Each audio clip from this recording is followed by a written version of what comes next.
Apa, ito guys yung parcel ko na in-order para sa akin ng nanay ko. Isn't it obvious? Wala akong pera ng sarili. Oh my God! Ito nga!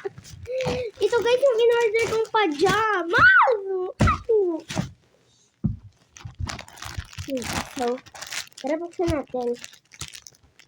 Ito na ba ito? Ito siya guys.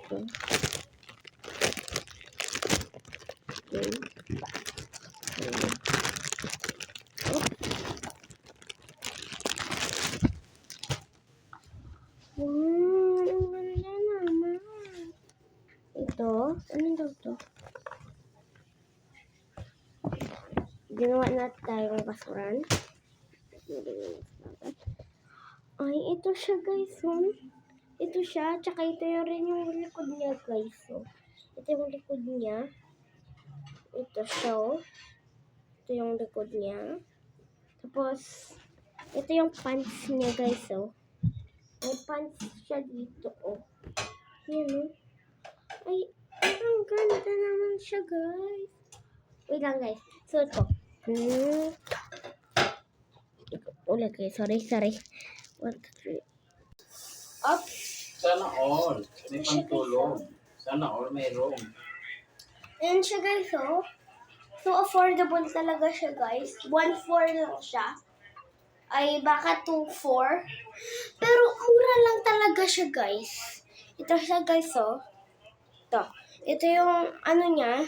Ito yung harapan niya. Ito yung harapan niya guys, oh. Ito yung harapan niya. Ito yung likuran niya. Masyadong mahal. Ang ganda niya guys. Thank you for watching. Masyadong mahal ang 2,400 anak para sa pantulog lang. Papa, 2.4 po to. 204. Ah?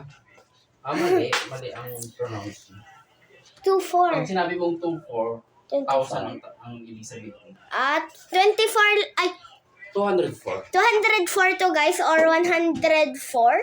Basta ang alam ko lang, 4 siya, 4 lang. Ayun. Ang ganda guys, so affordable. Sakto. Look.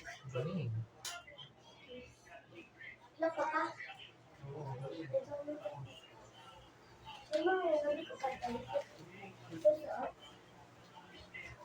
So affordable po ba? Oh my gosh. Gosh. Sorry guys.